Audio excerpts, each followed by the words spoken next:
House of the Dragon Season 2 Episode 4 sees a major twist with Rhaenys, with multiple factors included in her pivotal decision. The ending to A Dance of Dragons sees the Battle of Rook's Rest take place, where Ser Criston Cole leads the Green's infantry force up the coast in hopes of blocking Dragonstone and Driftmark off from the mainland of Westeros. In doing so, he baits Rhaenyra's Black faction into sending the dragonrider to deter the invading force, allowing Aemond Targaryen and his dragon Vhagar to strike. Ultimately, Cole's plan works out, though not without its losses. Out of the many dragons in House of the Dragon, Vhagar is undoubtedly the biggest and most experienced. However, it faces off with Rhaenys Targaryen and her dragon, Meleys. Rhaenys and Meleys have been bonded longer than any other rider and dragon alive during the dance, and they put up a decent fight against the far bigger Vhagar. Aegon and Sunfire surprise everyone by entering the conflict, and Rhaenys and Meleys get the best of them nearly immediately, causing serious damage to the King's golden dragon. Rhaenys' death explained why she and Meleys didn't flee the battle when they had the chance. Rhaenys Targaryen's death may have come as a shock to audiences, losing a key member of House of the Dragon's ensemble character cast midway through the season. The most shocking aspect, perhaps, is that after the initial confrontation with Aegon and Sunfire, Rhaenys has the opportunity to survive, with the Lord of the Seven Kingdoms having been sent to the ground, wounded and potentially dead, for all she knows. But she turns around and takes another go at Aemond and Vhagar, seemingly resigned to her fate. There's a lot of potential opportunity here. Rhaenys knows Vhagar is a far bigger dragon than Meleys, but she rolls the dice, ultimately doing quite well until she's taken by surprise on her eventual way out. This decision could have been made with the intent of essentially ending the war, as eliminating Vhagar would crush the Greens. However, Rhaenys' decision also seems to have an element of resignation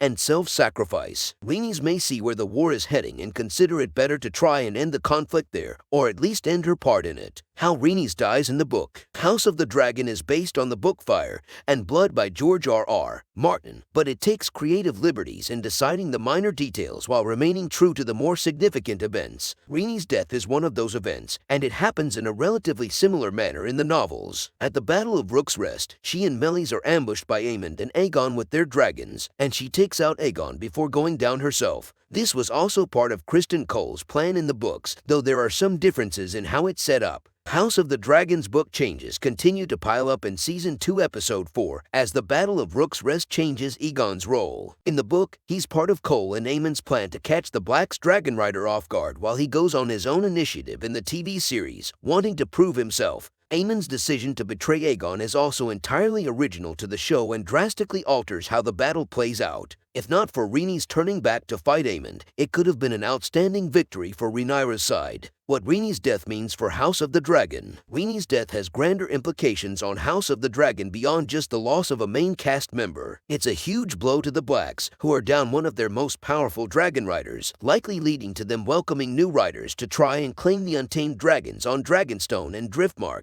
In terms of Rhaenyra's council, she's lost one of her most avid supporters, and this sows division between her and Corlys Velaryon, Rhaenys' lord husband. Rhaenys was the one who brought House Velaryon over to the Blacks in the first place. After all, Corlys has been skeptical of Rhaenyra and Daemon since Season 1, but will grow even more so going forward with the loss of his wife. He will likely blame Rhaenyra's inaction for Rhaenys' death, leading to inter-faction conflict among the Blacks. It will be fascinating to see where Corlys goes in House of the Dragon from here, as his decisions can be pivotal to the war going forward.